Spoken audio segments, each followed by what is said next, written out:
자, 이제 이 시간에는 하나님의 말씀을 보시도록 하겠습니다. 하나님의 말씀은 신약 성경 누가복음 3장 21절부터 22절 2절입니다. 2절 다 찾으시기 바랍니다. 우리 어린 자녀들도 엄마 아빠가 좀 찾아주세요.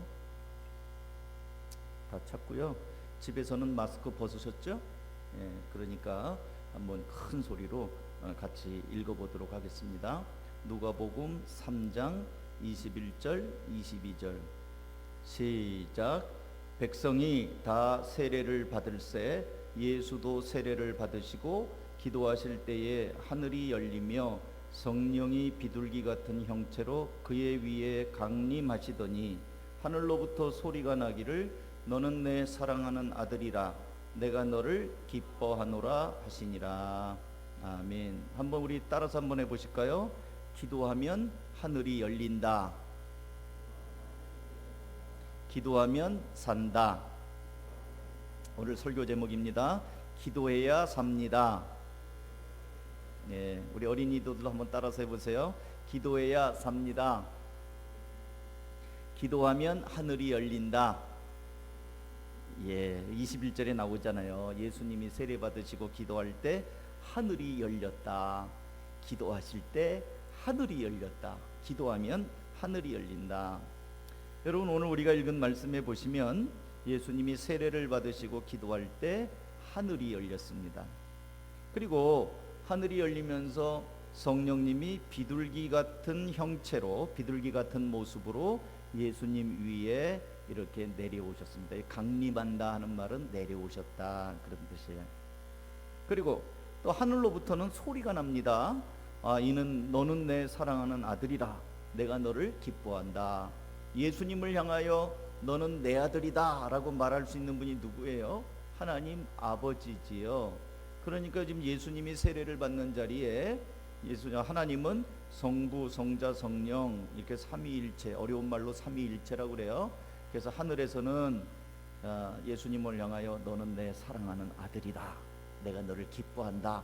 하나님 아버지께서 그렇게 기뻐하시는 말씀을 하셨고요. 또 성령님은 하늘이 열리면서 비둘기 같은 모습으로 이렇게 내려오셨고요. 그 다음에 예수님은 물에서 지금 세례를 받으시면서 기도하고 있습니다.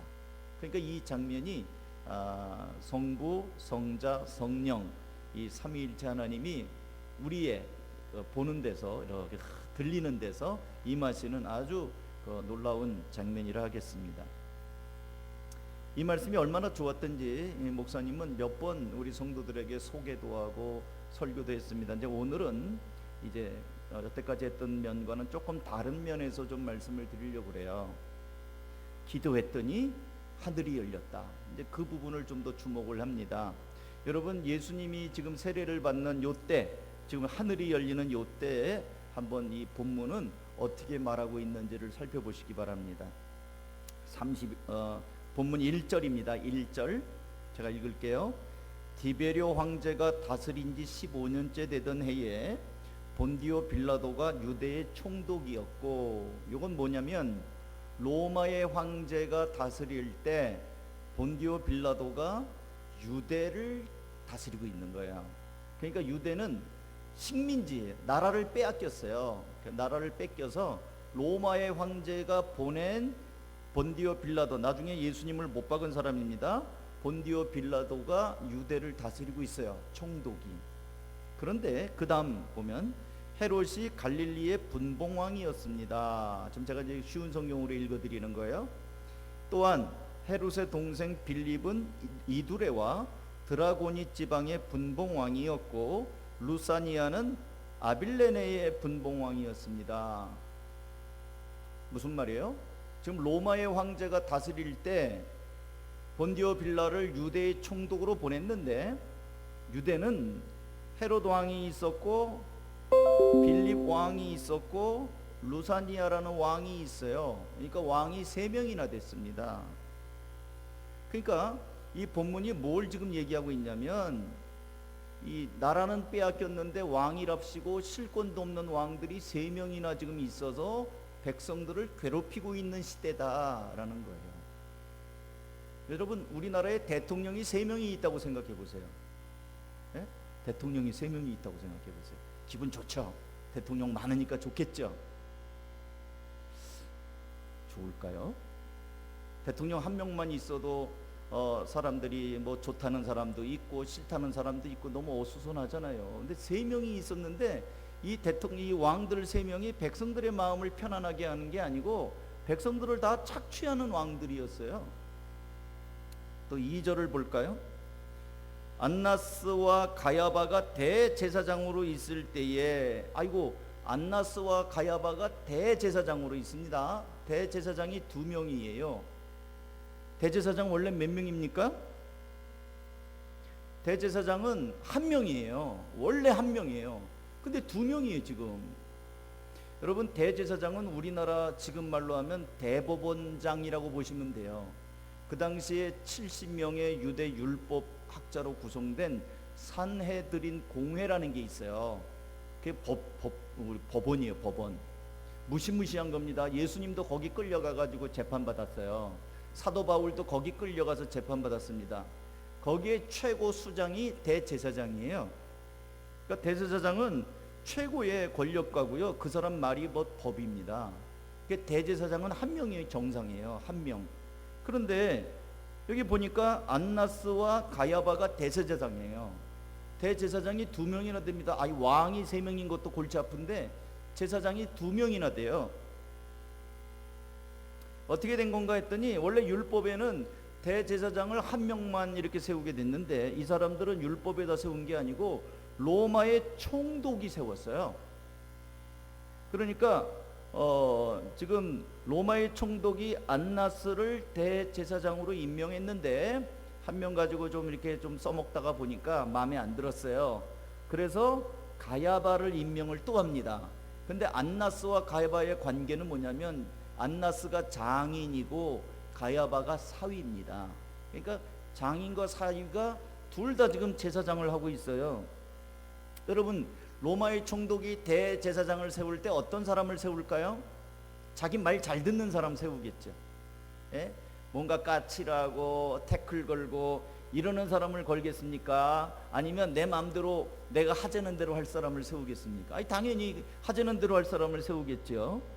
그러니까 대제사장이 하는 일은 하나님 앞에 예배드리고 백성들이 바로 되도록 이렇게 지도하는, 말씀대로 지도하는 게 대제사장인데 로마의 총독이 세웠으니까 예배하는 일, 백성들을 말씀으로 지도하는 일보다는 총독의 비위를 거스르지 않으려고 하겠죠. 정치적인 사람이 됐습니다. 요즘에 생각나지 않아요? 목사님은 뭐 하는 사람입니까? 저도 목사지만 예배하고 기도하고 성도들을 말씀으로 잘 지도해야 되잖아요. 우리 교회는 그런 말 제가 자주 안 합니다만 여러분, 일반 교회, 다른 교회 다녔던 분들 한번 잘 생각해 보세요. 목사님을 향하여 주의 종이라고 하고 제사장이라고 하는 말 들어보셨어요? 안 들어보셨어요?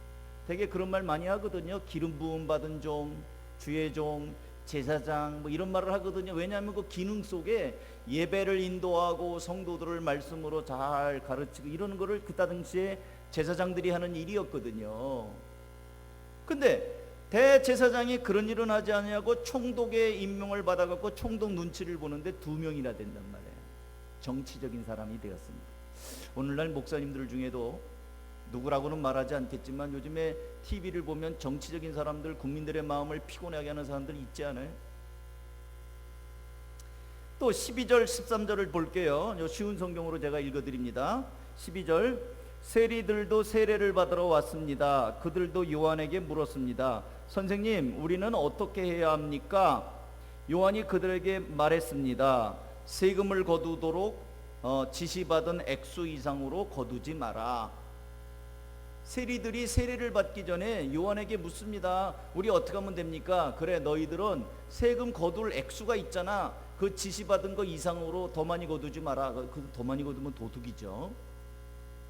속된 말로 삥땅이죠. 그걸 많이 했단 말이에요. 그래서 사람들이 세리들을 미워했거든요. 저 로마의 앞잡이 놈들, 나쁜 놈들, 도적 놈들 막 이랬거든요. 상대를 안 했습니다. 그러니까 지금 뒤집어 말하면 그 당시 세리들은 사람들에게 세금으로 괴롭힌 거예요. 군인들이 그 말을 듣고 또 묻습니다. 14절이에요. 군인들이 묻습니다. 군인들도 요한에게 물었습니다. 우리는 어떻게 해야 합니까? 요한이 그들에게 말했습니다. 사람들로부터 강제로 돈을 뺏지 마라.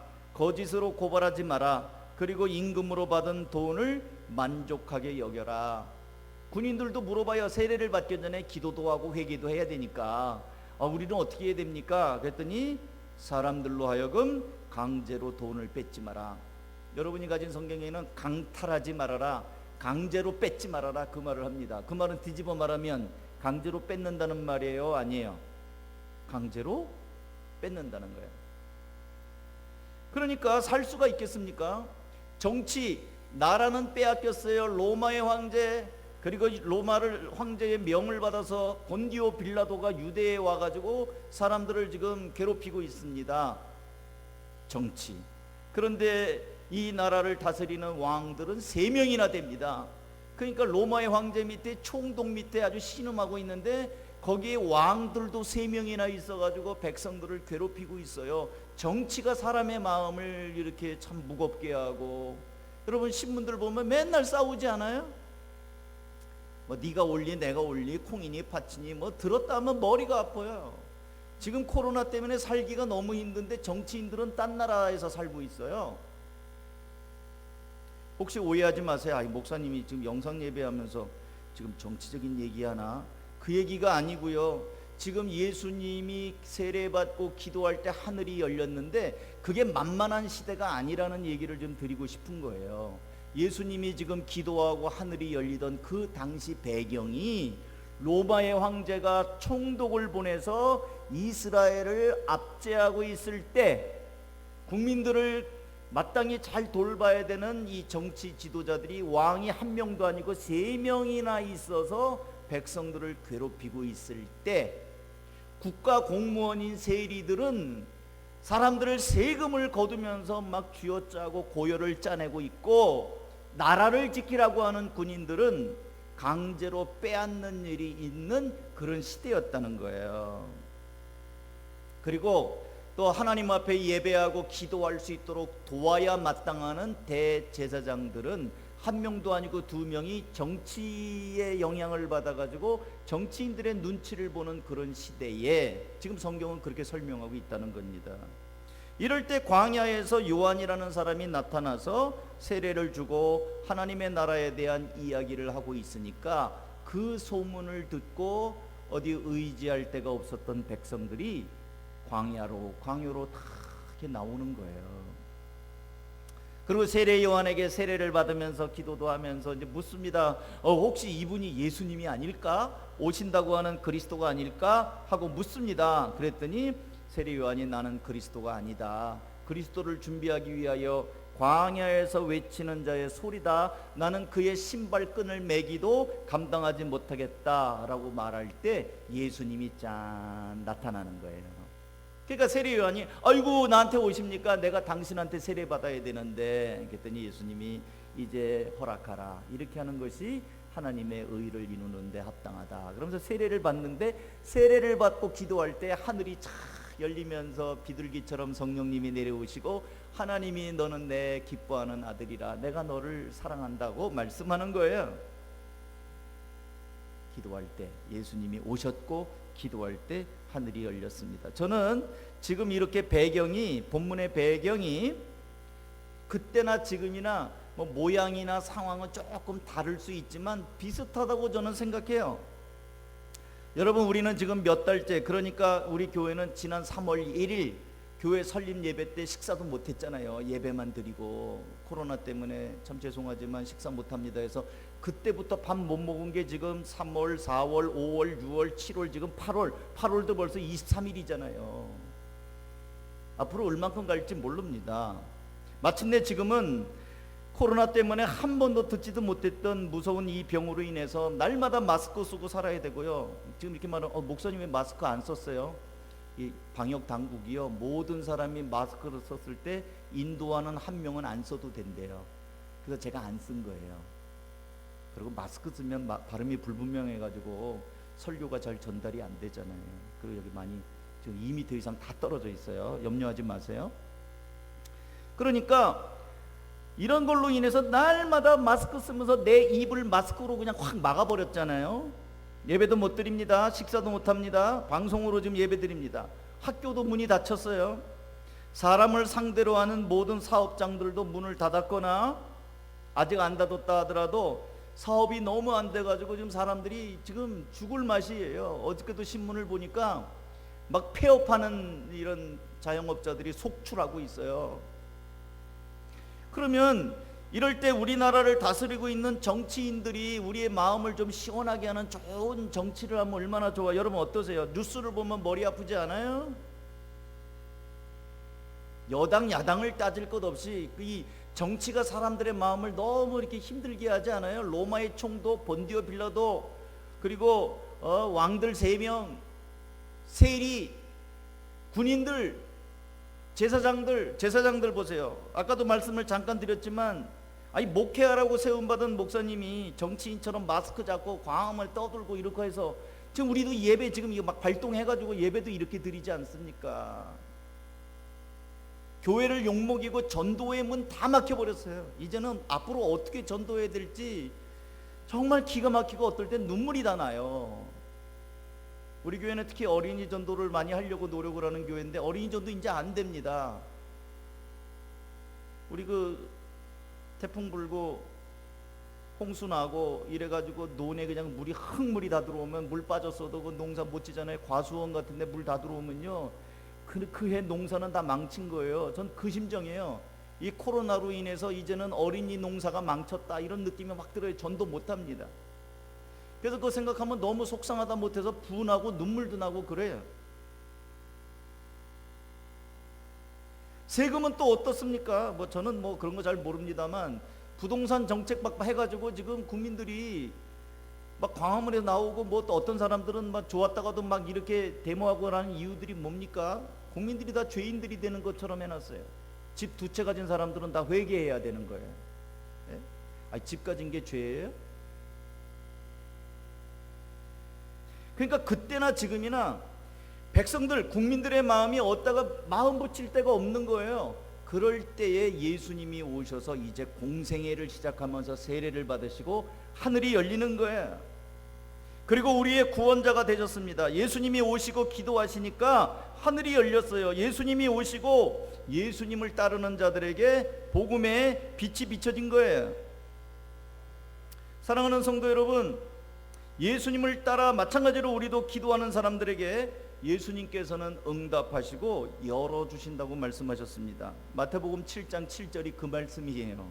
구하라 그러면 너희에게 주실 것이요, 찾으라 그리하면 찾아낼 것이요, 문을 두드리라 그리하면 너희에게 열릴 것이니, 구하는 자들에게, 문을 두드리는 자들에게 열어주실 것이다. 기도한다는 거죠. 기도하는 자들에게 열어준다는 거예요. 구하는 이마다 받을 것이요, 찾는 이가 찾아낼 것이요, 두드리는 이에게 열릴 것이니라. 사랑하는 성도 여러분, 아까도 말씀을 드린 것처럼 지금 우리 상황은 예수님이 살던 시대와 모양만 조금 다르지 언제까지 이렇게 살아야 되나 할 정도로 답답하고 힘든 것은 비슷해요. 이럴 때 백성들 앞에 예수님이 오시고 하늘을 여셨던 것처럼 이제 우리도 예수님을 의지하며 기도를 하면 예수님께서 열어주시고 채워주신다고 약속하신 거예요. 제가 요한복음 16장 24절 말씀을 새번역 성경으로 읽어드릴게요. 지금까지는 너희가 아무것도 내 이름으로 구하지 않았다. 구하여라. 그러면 받을 것이다. 그래서 너희의 기쁨이 넘치게 될 것이다. 그러니까 예수님이 하늘을 여셨고 예수님을 따르는 자에게도 하늘을 여시고 채워주신다는 거예요. 사랑하는 성도 여러분, 그래서 기도해야 열립니다.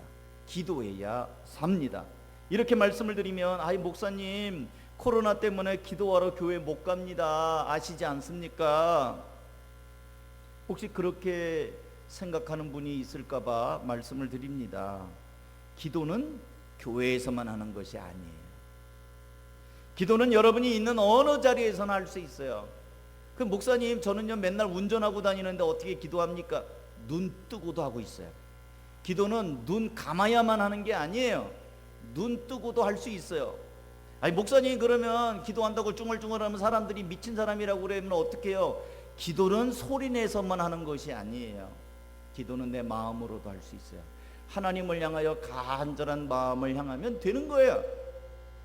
그래서 여러분, 또 기도는 여러분이 있는 자리에서 하는데 바이블 타임을 읽으면서 하나님이 이 말씀대로 저 살고 싶어요, 이 말씀 너무 좋은데 이 말씀을 잊어버리지 않게 해주세요. 또 어떤 사람을 만날 때든지 그 말씀을 떠올리면서 말씀대로 살게 해주십시오. 그것도 기도예요. 그래서 저는 여러분들에게 오늘 이제 방송 영상 예배 드리면서 이게 제안을 하고자 합니다. 하루에 1분씩 기도하는 거예요. 1분 할 수 있잖아요. 근데 목사님 뭘 기도할까요? 제가 요거 밴드에다가도 올려드릴 겁니다. 첫 번째, 하나님 아버지, 예배가 멈추고 목장이 멈추고 성경 공부가 멈춘 지금 돌아보니 그동안 예배를 소홀히 하고 목장을 소중히 여기지 못했던 우리의 게으름과 나태함을 용서해 주십시오. 첫 번째 기도는요, 하나님 앞에 우리가 그동안 이 좋은 시절에 예배 마냥 빠지는 거 밥 먹듯 하고 소중히 여기지 않았던 거를 회개하는 기도하세요. 예배를 못 드려 보니까 얼마나, 목사님 전 괜찮은데요, 룰루랄라 좋은데요, 그런 분들은 아직 하나님하고 덜 친한 분들이에요. 정말 내가 하나님의 은혜를 입은 자녀로서 그동안은 몰랐는데 이렇게 예배를 얼마나 불편해요. 예배를 너무 빼앗겼습니다. 예배를 소홀히 못한 거 용서해 주십시오.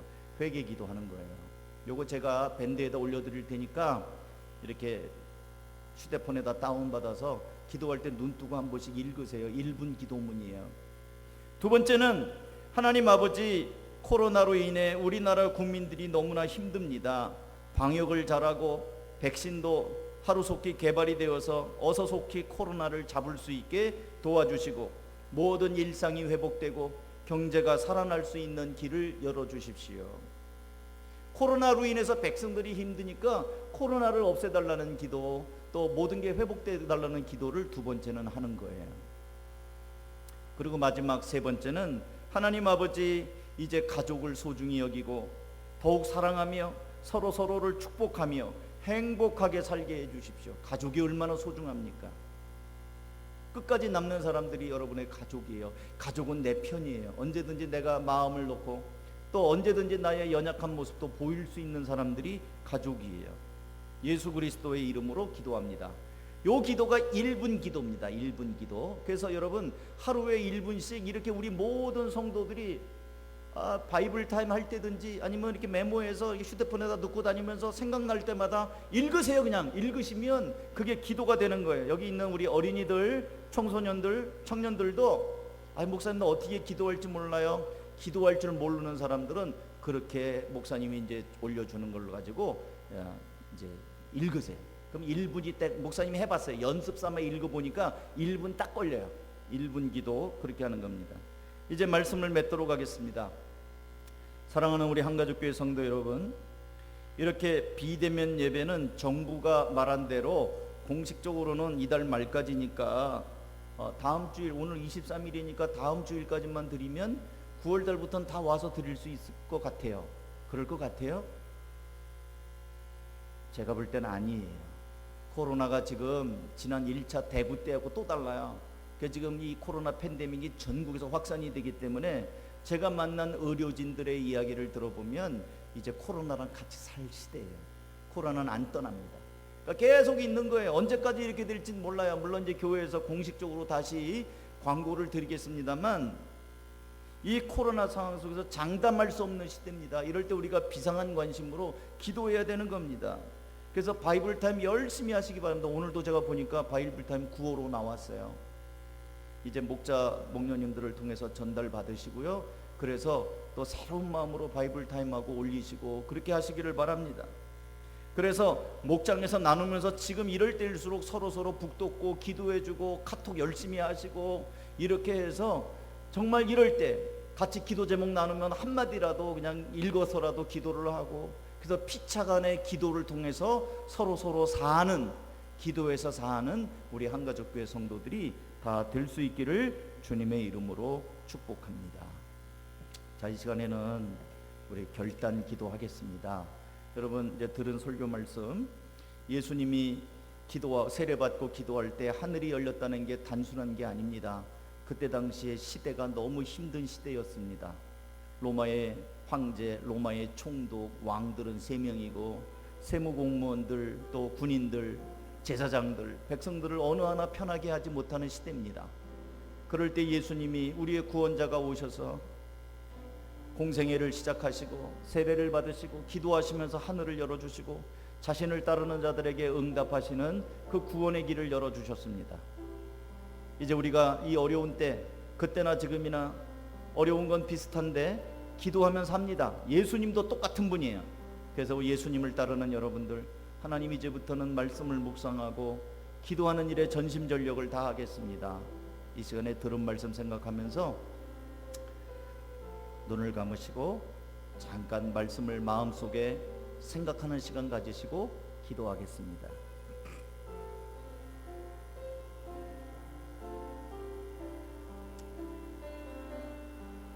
하나님 아버지, 우리 사랑하는 성도들을 축복합니다.